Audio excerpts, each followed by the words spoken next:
akan so wayaya yake yanda ka ji shi hakan yake ina mafita dan mata aye yanda ka ji shi hakan yake ina mafita ga sakon soyayya gun mai so zan yi tini shi so wani haske ne wanda ba a masari so inuwa ce mai sanyi dan uwa ka sani kuma zafinta ya wuce na wuta na yi magaci labarin so shi so kamar gari ne ya dau hadari ka sani shi so tamkar tarko ne in yayyo kamu yana iya boye laifin mai shi yayya ashe so na canja hali ka sani wata rana so zai saka kayo da na sani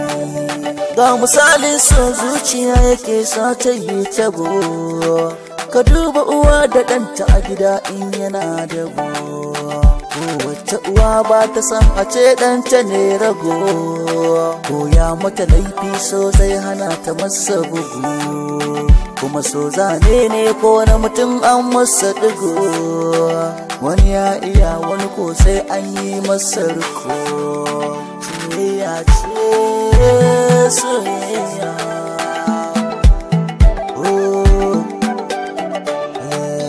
so na hana ka furta laifin wanda kake kauna komai in yayi maka za ka zamo tamkar sauna ma laifi so zai hana kai mai magana komai yayi daidai ne a gurin kasilar kauna ka sani so ne ke sanya canja gari duba na gombe dawo Kano ba zai koma ba mai so zai ce ba zai canjin alƙibla ba ruwansa da yunwa ko da ma bai saba ba so ne so ne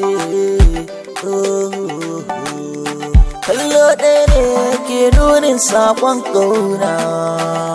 wanda kake so da ya gani haka zai auna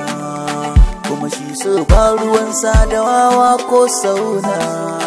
haka zai faɗa kan wanda yake so ya zauna ko da a gidan ka kalli tsakanin 'yan yara bai san a ba shi da ɗaya domin kauna ko da aiki ne ɗaya in ba ɗaya bai murina idan ka kirayi ɗaya ma zai zauna